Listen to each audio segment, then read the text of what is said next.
দর্শক আমন্ত্রণ জানতে চাই শুনতে চাই আজকের পর্বে। আজ আমরা কথা বলবো কানাডা বাংলাদেশ দ্বিপাক্ষিক সম্পর্ক ভবিষ্যৎ পরিকল্পনা নিয়ে। আর এই বিষয়ে কথা বলার জন্য স্টুডিওতে অতিথি হিসেবে এসেছেন ঢাকার Canadian high commissioner his excellency Benoit Pierre Laramee. Welcome to the show. Thank you for inviting me here to be here today. Thank you to Channel 24 to be able to discuss about our bilateral relationship. This is a special moment. We are celebrating our 45th anniversary. Right. And I'm also terminating my mission here in Bangladesh. So thank you very much. It gave me a good chance to talk with you and to have the possibility to talk with the population of Bangladesh. Of course, Juan, and we are very lucky that we got you before you leave. Thank you. Right. Excellency, congratulations on 150th anniversary of Canada. To start the show, I'd like to know what is the bilateral relationship, how far we've been reached, and I'd like to know that bilateral trade between both the countries. Yeah, I'm glad you're raising this issue at the beginning, because this has been one major thing that I've seen while I was here during this almost 3 years, is that at some point we passed the bar of the $2 billion trade between Bangladesh and Canada. This is something we celebrated. We celebrated with the Dhaka Chamber of Commerce. This is important, this $2 billion bar. This is because it shows that on one hand you have $1.6 billion of goods flowing from Bangladesh to Canada.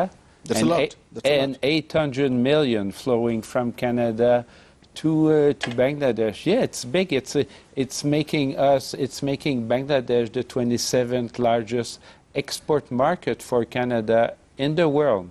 So it's worth celebrating. It is important, and it's also marked a change within our bilateral relationship from a development partner to becoming an economic partner, which feels also is coherent with the way Bangladesh is evolving into a middle-income country. Right. And our relation starts from the 1971. If we look at the history, it says Canada was there when Bangladesh was in a crisis, even after the freedom of independence. So, Excellency, what plans Canadian government has bring balance in the trade gap? As I already mentioned, we're evolving toward an economic partnership. I just want to start by saying that Canada is a trading nation. Right. For us, trade is an important part of our DNA, but we know and we believe that trade must benefit both parties, and it must also benefit the workers, the people. It should not go only to one sector or to one layer of the economy. For this, Canada has developed its own progressive trade agenda. Progressive trade agenda means that when we are doing our trade negotiation or trade discussion, right, it means involving into this the labor issue and the environmental issue, just to make sure that everyone benefit and it is sustainable. So what do we do here in Bangladesh to improve, or you use the term balance. Balance means that you would hope that there would be more export from Canada to Bangladesh. What we do is we promote Canadian products, so we are bringing Bangladeshi to Canadian fare. We also have here some projects that involve highlighting our technical expertise. We have it in the agricultural sector, for instance. That is what we do on one side. Making sure that Bangladesh develop its own economy, right, if you want to have this balanced partnership. So, which means what we did since 2003 is that we have provided to Bangladesh duty-free access to our market. So this is in the context that Bangladesh is a developing country. And we could see the benefit that it gave to the RMG sector, right, which is 80% of the export of Bangladesh. But now Bangladesh is becoming a middle-income country. So it will lose this sort of specific status. Yes. But at the same time, we are working with Bangladesh to help Bangladesh becoming being able to compete in this global market. Right. We are going to compete the global market. What do you think? What are the challenges we may face? First, this is a challenge of changing the mindset. Right. It means being open to the world. It means, well, I could say once it's bringing here foreign investment. Because you want to bring foreign investment, Right. because foreign investment means not only capital, it means also innovation.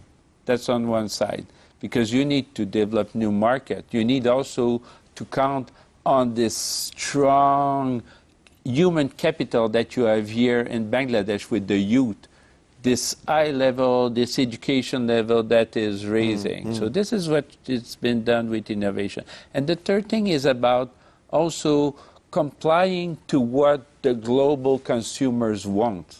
Right. And what the global consumer want, they care not only about the price, they care also about the condition on which these goods are produced. The working place. The working place, the safety, the labor right of the worker. This is what is important, I know, for Canadian consumers. This is what they want to know. You could see it after the Rana Plaza collapse. There was I must say, there was a good push to boycott Bangladesh product after that, because how do you would you feel good in buying something that you know that would be produced by labor that works in terrible condition, that may lose their life? So, but instead of that, labor union in Canada push against this boycott. The brand push against that boycott because they wanted to continue working with Bangladesh, Right. and help Bangladesh adapt to this. Right. And do you think that Bangladesh Labor Act and the Opposite Labor Act, there is a mismatch between all these things, and this will be in one row and the trade union issue will be solved? Are you hopeful about that? Well, I have seen, and I have not seen it, the commitment that the government of Bangladesh made at the last International Labor Conference. Right. And these are commitment, and they gave that commitment plus a very specific roadmap with dates and specific product. So this is a commitment that is made toward the international community, and it's not a commitment that has been pushed on Bangladesh, because Bangladesh has signed on the international convention. This is something that Bangladesh wants to do. Right. So I think that these are reasons. The third reason I would say is that I know that they know the consequence. It's always bad talking about bad consequence, but there are consequences if these things are not done. And you certainly, all of us, do not want to see for instance, the Bangladesh industry losing his access to the European market. Right. We are also development partner of Bangladesh. Yes, of course you are. Canada has invested $4 billion in Bangladesh development since 1972. So and it's built on, now you see the importance of the garment sector in the export. It's 80% of the export of Bangladesh. Right. You don't want to lose it. You want to build on it to build a better future for Bangladeshi and for our relationship. And Excellency, it's time for the first break, but before the break I want to ask you a question, that why trade union has important role to play in any industry? I'd like to know the answer, but after a break, and we'll take a break on that. দর্শক, আমরা আলোচনা করছিলাম Canada Bangladesh সম্পর্ক নিয়ে। আলোচনার এক পর্যায়ে আমরা কথা বলছিলাম যে কেন শ্রম পরিবেশ কিংবা কাজের যে পরিবেশ রয়েছে কারখানাতে সেটা নিরাপদ হওয়া জরুরি। এই বিষয়ে আলোচনা চলতে থাকবে, সাথেই থাকুন, ফিরছে একটা বিরতির পর।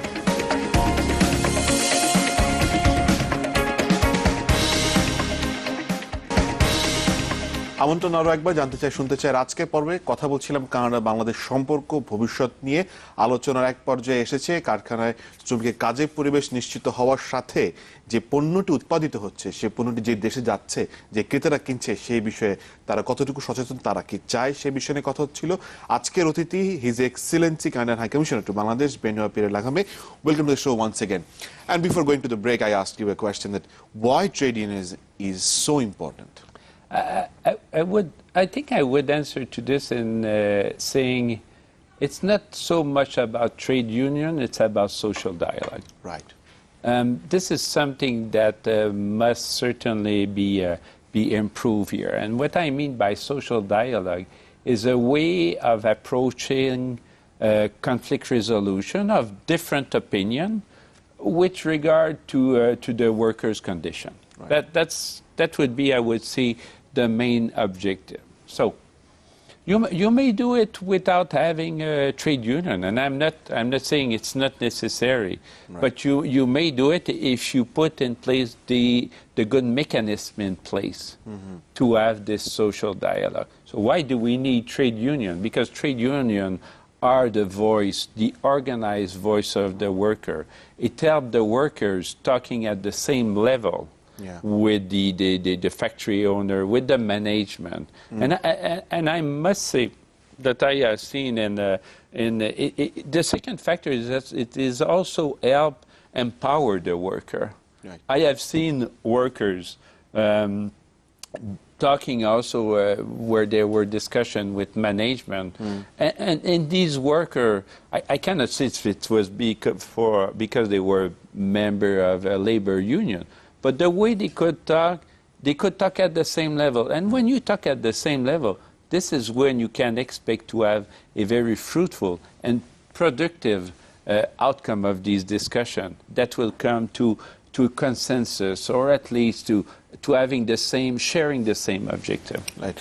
Excellency, as Canada is a part of Sustainable Compact, Yes.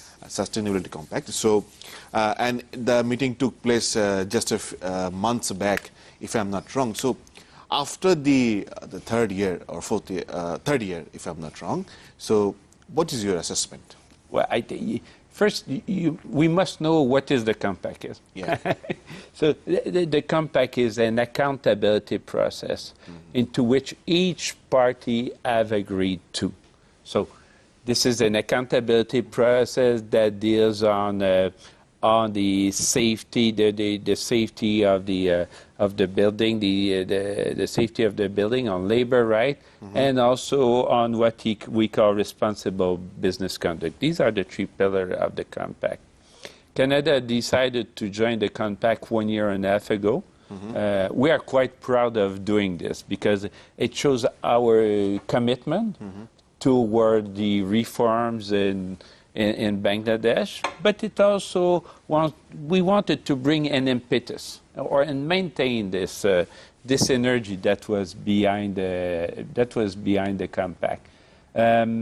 So what we did at the last meeting, we reviewed the progress that were made, and then we could come in Bangladesh in this, but at the same time we identified the gap.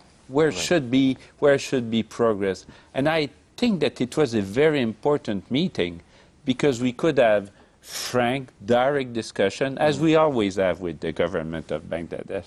But we had frank discussion where we identified specific issues that needed to be addressed quickly because there was this International Labor Conference in June. For which the government of Bangladesh needed to be ready and bring the responses. Right. And this is exactly what happened. So it was a quite fruitful meeting. And what are the gaps been sorted out?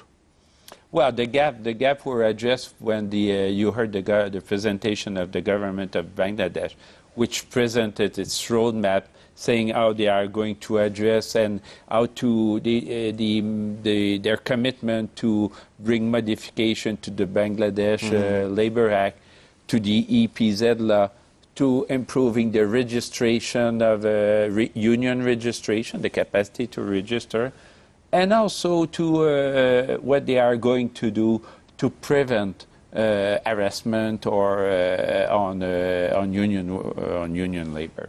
Right. Excellency, let's talk about something else. The whole world is being threatened by this IS, Daesh, the terrorism, and Bangladesh was a victim, a few days back, and that is known as Gulshan tragedy, and it's been a year. And how do you feel in Dhaka? Do you feel secure? Do you feel you're at home, or you have some insecurity? And you also run a mission, so there are a lot of other Canadians as well who may have their families with before this event, and probably they asked their families to leave the event. There are a lot of things you have to manage, and you have to contact with your government as well. You have to share the concern with our government as well. So you were in between all these people. I want to know your observation. Well, let me start by saying something. I think we should never forget about the loss of life of the people in the Goshen event. These were foreigners who came here to help Bangladesh, and I think that we should never forget that. These were also Bangladeshi who lost their life. It tells us that this is a threat that exists. It exists everywhere in the world, and Bangladesh is not immune to this. As you mentioned, yes, it's been more than 1 year. We have certainly seen, and I would like to commend the government of Bangladesh, the Home Ministry, the law enforcement agency, for the increased security they have provided globally in the city.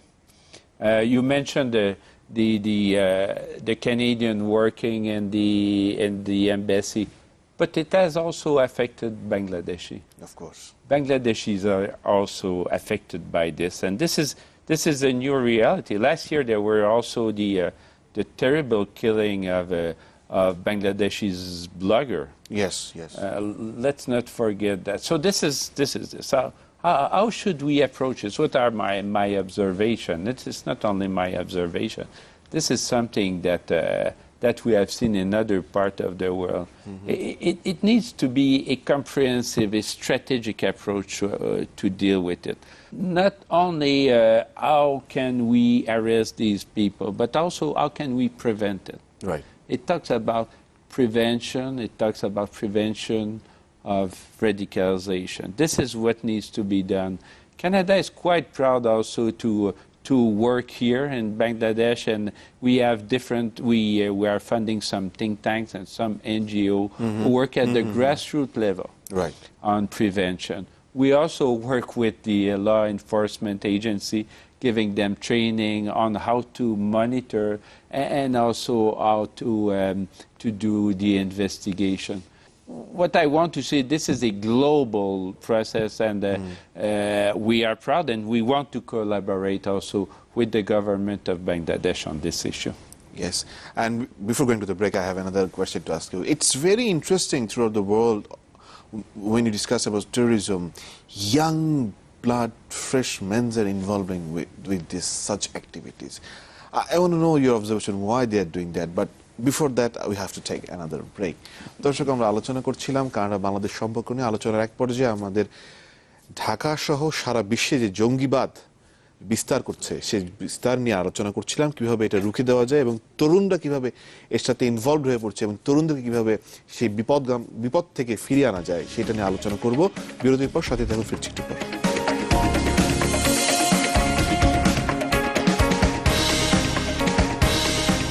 আমন্ত্রণ একবার জানতে চাই, শুনতে চাই আজকের পর্বে আমরা কথা বলছিলাম কানাডা বাংলাদেশ সম্পর্ক নিয়ে।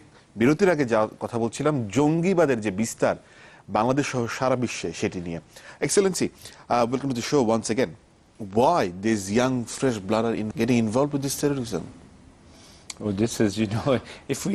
Are we missing them? Are we not giving them proper time? Are we avoiding them? What's really going on?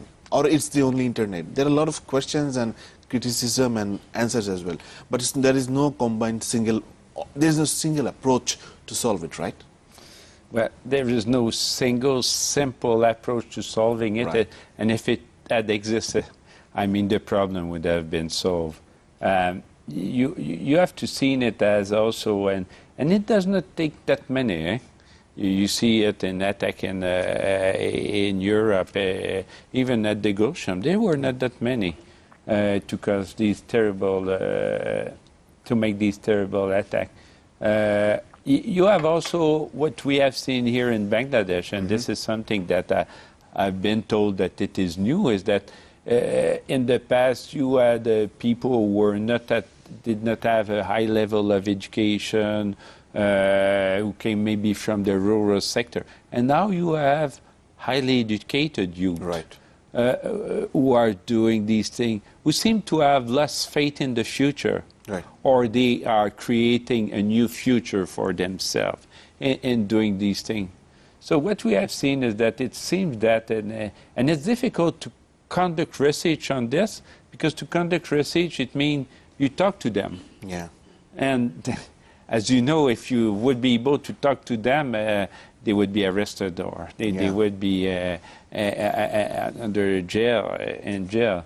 So I think this is a very difficult question to answer. We know that social media, internet, is a very effective way. And I would say probably, because as you see, it's evolving quickly. Here in Bangladesh, we are facing a very special situation, because the number of people who have access to internet is probably one of the fastest growing in the world. Right. Right. So you have this, and this is to the I would say we should commend the government of Bangladesh and the industry to make this access, but it's also a risk.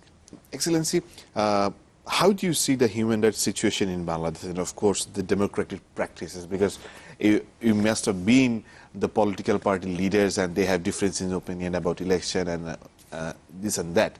So, and the election is in the coming year. So as you're leaving very soon, I believe you'll be watching the elections from far. But what is your expectations out of it? Well, of course, we all expect, and I'm sure I'm talking broadly on this. We all expect to see a free and fair election, an election where all the people, and you know what I've been told? I've been told that people in Bangladesh likes to vote. Yes. But if you like to vote, you want to find a channel that will express your voice. Right. So this is what we can expect from this election. It will need, of course, a conducive environment for this, where all the party will have the chance to express their opinion, their program, that it can be heard by the broad population. This is what we can expect.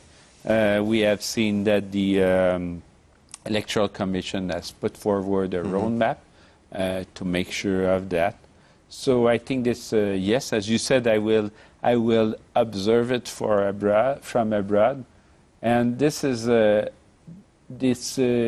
fact that it should be fair, free, calm election with no violence is important for all of us, because we want to see a stable, a prosperous Bangladesh, and this is one of the conditions. What is the biggest challenge for Bangladesh to become a middle-income country? As you've been past 3 years here, what do you think? To become a middle-income country, I think that it's already on the right path. One of you have seen the right signal in the last budget, with a clear investment in infrastructure, in energy. You have seen it also with the BIDA, the Bangladesh Investment Development. And BIDA is there to improve the business environment here. Right. I think that if we can bring here foreign investment, that will be one of the key factors, and it depends on these different conditions. Another condition I would say lie in the increase in the regional or sub-regional South Asian integration. Right. There are huge potential to build in this, that exists in this integration. But already there is work being done on connectivity, but we need to also move to the next step, meaning trade between the nation. Trade among the region is one of the lowest in the world. Bangladesh has been so successful in improving. Just look at what has been improving in the life expectancy. Bangladesh has improved dramatically. When you look at the size of the family here, and it was done so quickly. Right. So I am all confident that it will be achieved under a stable and peaceful environment. I am confident too. I am hopeful too, like you. And Canada will be there, being the best friend of Bangladesh, right? Thank you. Yes. Excellency, before we end the show, I have a question to ask. That nowadays, a lot of skilled Bangladeshi in immigrating to Canada, shifting to their lives to Canada. Why is that? Why is the Canada has become their the top priority on the list? Well, thank you for. for I do not know if Canada has become the top priority on the list of young Bangladeshi. This I do not know, but I certainly share your observation that Canada is certainly a country that attracts a lot of Bangladesh, and I would like to thank Bangladeshi for this. I would like to thank them because for us, immigration is seen as something positive. This is something that enrich our culture, enrich our economy. It's a source of innovation, of creativity, and we cherish this. We cherish diversity. This is how Canada has been built, and this is how Canada will continue its development. Just recently, I said that the IMF said that Canada is the fastest growing economy in the G7. Yes. So we believe that a part of this is due to immigration. So this is one of the advantage of this. We also see it as an advantage for Bangladesh. It's two-way, because it's broadened and it's strengthened through people-to-people connection, our relationship. When you come to Canada, you become Canadian. You are included. You are part of us. You are not one of the other arriving. We want to make you part of us, and we consider you like this. Any last words? Because if I'm not wrong, it is going to be your last television show before you leave Bangladesh. So, any last words of being 3 years in Bangladesh? Thank you. Again, thank you for giving me this opportunity to communicate with the population of Bangladesh. Because if there is one thing that I can be proud of, and we can't. We talk about this crossing the bar of 2 billion. This accompaniment of Bangladesh and its will and of becoming a middle-income country, being a development partner. But one thing that I'm quite proud that we have achieved is to be closer to the population of Bangladesh. And the way we did that is by launching a Facebook page. And I would like to thank all the Facebook followers that we have, and in 1 year and a half we are now more than 100,000 followers. When I started this and I saw the number, I said, oh, it's not possible. But it's possible due to the strong support of Bangladeshi. I would like to thank them and for their support, for their encouragement, for their comments also. They are very active. Yeah, of course. And thank you, Donoba. Thank you, Excellency, for coming to the show. It's really been a learning experience from you, and I hope you enjoyed your time here, and I hope you will come back to Bangladesh someday. Thank you very much. দর্শক, আমরা আলোচনা করছিলাম Canada Bangladesh সম্পর্ক নিয়ে। আমরা আলোচনা করছিলাম কিভাবে জঙ্গিবাদকে দমন করা যায়, কিভাবে পুরো বিশ্ব একসাথে কাজ করে জঙ্গিবাদকে দমন করতে পারে। আমরা আলোচনা করছিলাম যে কিভাবে কানাডা আরো বেশি বিনিয়োগ নিয়ে আসতে পারে বাংলাদেশে। কানাডা বাংলাদেশ সম্পর্ক এগিয়ে যাবে। দেখা হবে আগামী পর্বে।